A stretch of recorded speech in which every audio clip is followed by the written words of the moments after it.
A cool breeze drifted through the busy Saturday market as a young artist set up his easel under a canopy of colorful umbrellas. He arranged his drawings neatly on the wooden table, each one capturing fleeting moments of everyday life. A mother cradling her newborn, an old man feeding pigeons, a dog chasing a worn-out ball. His heart thudded as potential customers passed by, their eyes flicking over the images before moving on to other stalls. He swallowed hard, reminding himself that every masterpiece begins with belief, and belief fuels the courage to ask for something in return. He straightened his back and waited, sketchbook in hand, ready to catch inspiration for the next piece. A few feet behind him, vendors hawked jewelry and handcrafted pottery, their voices blending into a hum of commerce and conversation. He watched, a family debate over the price of a ceramic bowl, its glaze reflecting sunlight in swirls of azure and gold. He drew in a slow breath, letting the market's energy settle in his bones, and prepared to make his pitch to the first passerby who might spare $1 or $2 for art that spoke to the soul. A tall man in a crisp navy suit strode through the crowd, smartphone clutched in one hand, coffee cup in the other. His polished shoes clicked on the pavement, echoing determination and purpose. The artist's heart skipped a beat as the man's gaze swept over the drawings. He mustered every ounce of courage, stepped forward, and raised his voice just above the market's din. "Excuse me, sir," he called, voice steady despite the tremor he felt inside. The man paused, turned, and offered a polite nod. The boy held out a sketch he had just finished, a delicate portrait of a little girl chasing bubbles in a sunlit park. "This one is $10, he said softly, extending the drawing with both hands. The man studied the image, frowning slightly. His lips pressed into a thin line as though he weighed more than the price. He weighed the value of something the boy offered. Then, unexpectedly, he reached into his pocket and slid a crisp $20 bill across the table. The boy's eyes lit up, and he stretched to accept the money, cheeks flushing with pride. The man carefully lifted the drawing and examined it more closely. Fine graphite lines formed the contour of the girl's dress, and the bubbles appeared, so translucent that one could imagine them floating off the page at any second. But in the corner, almost hidden behind the sketch's main focus, was another shape. A faint outline of a figure crouched behind a tree. The boy had drawn it almost instinctively, capturing a hidden observer the child might not even have noticed at the time. The man's eyebrow rose as he leaned in, his gaze narrowing to study the subtle detail. A pang of unease settled over him. The figure wore a hood, and his position suggested he watched something more sinister than a happy child at play. He looked up at the artist, brow furrowed. "Where did you see this?" he asked quietly, voice tense. The boy blinked, confused. "It was at the park," he answered honestly. "I was sketching the girl and I thought I saw someone hiding."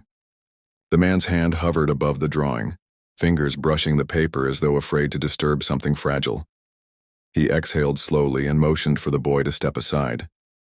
They moved to the edge of the stall, away from prying ears and curious eyes. The man's posture shifted, shoulders stiffening with urgency. "I need you to tell me everything you remember," he said, voice low but insistent. The boy nodded, heart racing. He pointed to the spot on the drawing and described the scene as best he could. The time of day, the girl's laughter echoing like silver bells, the weight of the air just before the observer appeared. He spoke of the figure's dark clothes, the way his head dipped as though to avoid detection, the long coat that swept down to his knees. The man listened intently, expression grim. He peered at the sketch again, then pulled out his phone and snapped a quick photo. He tapped furiously, calling up a map of the park and marking the exact area where the boy said he'd been sitting. The boy realized with a jolt that the man's concern wasn't casual. The urgency in his voice crackled like static, and though he tried to stay calm, the young artist felt a prickle of fear run down his spine. The man ended the call on his phone, pocketed it, and turned to the boy with eyes dark and serious. "Thank you," he said, pressing a few more bills into the boy's hand. "Keep this, you did a brave thing." The boy blinked, realizing he had been talking to someone who understood that the hidden figure was dangerous. He clasped the money, fingers trembling. The man paused, then added, "Stay here," before sprinting toward the park entrance. The artist watched, dumbfounded, as the suited man wove through the crowd with purpose. He glanced at the drawing once more, hand curling protectively around the paper. His pulse rang in his ears. His art had exposed something that demanded action. He felt the weight of it settle on his shoulders like a heavy cloak. Minutes passed like hours as the boy waited, surrounded by the chatter of vendors and the scent of roasted nuts and fresh bread. He tried to focus on his breath to calm the fluttering in his chest. Then, as if summoned by fate, the man returned, flanked by 2 uniformed officers. Their badges glinted in the sunlight as they approached. The boy swallowed hard, stepping back until he bumped against his easel. The officers greeted the man respectfully, their posture rigid but alert. The suited man produced the photograph of the sketch, showing it to the officers. They exchanged a few brief words, nodded, and motioned for the boy to hand over the original drawing. He hesitated, protective of his work, but complied when the officer gently took it. The policeman examined the sketch with careful eyes, then looked at the boy. "Where exactly did you draw this?" he asked kindly. The boy pointed down the street, toward a grove of trees that marked the park's edge. The officer nodded and radioed for backup. The suited man knelt beside the boy, voice calm as a summer evening. "You did the right thing," he said quietly. "You might have saved someone's life." The boy's brows knitted in concern. "Is someone hurt?" he asked, voice small. The man looked up at the officers now grouping near the park's entrance, then back at the boy. "Not yet," he replied, pride mingling with relief. "But without your drawing, we might not have noticed what was happening." The boy shivered at the thought. He had simply tried to earn money, to share his art, not to become an eyewitness to wrongdoing. Yet here he was, central to a rescue in motion. The suited man pressed his shoulder, offering reassurance. "Take care of your art," he said, "and keep watching the world. It speaks to those who listen." Then he stood and walked with the officers toward the park. The boy stared after them, drawing catching the light as he fidgeted with the edges of the paper he still held. The portrait of a girl chasing bubbles and the hidden menace lurking just out of sight. He realized that art was more than beauty. It could reveal truths unseen by hurried eyes. He gathered his drawings, slipped them into a portfolio, and packed up his stall with renewed purpose. The market's hum resumed around him, but he felt changed. Every passerby could be a subject, every moment a story waiting to be told. As he hoisted his supplies onto his back and walked toward home, he vowed that he would draw not only what he saw, but what he felt, and that he would listen closely for the hidden details that others might miss.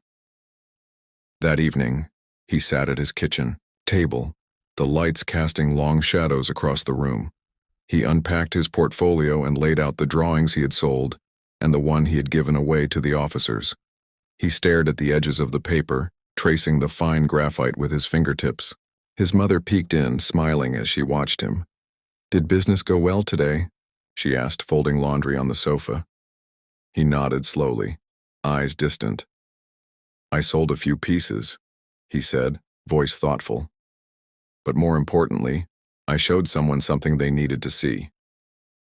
She set the laundry basket aside and joined him at the table. "I'm proud of you," she said softly. "You're finding your way." He looked up, offering her a small smile. "I think my drawings can do more than decorate walls," he said. "They can protect people."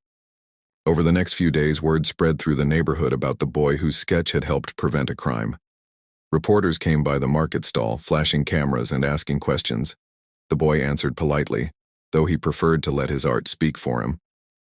The suited man tracked him down one afternoon, older OK in tow, a detective named Ramirez. They brought a certificate of commendation, naming the boy an honorary witness for his bravery and sharp observation. The boy accepted it with humility, pressing it against his chest as if it might vanish if he didn't hold on tight. The community rallied around him, offering commissions and praise. Local businesses asked him to illustrate posters and flyers. His mother cried tears of joy, her heart full as she watched her son's life change before her eyes.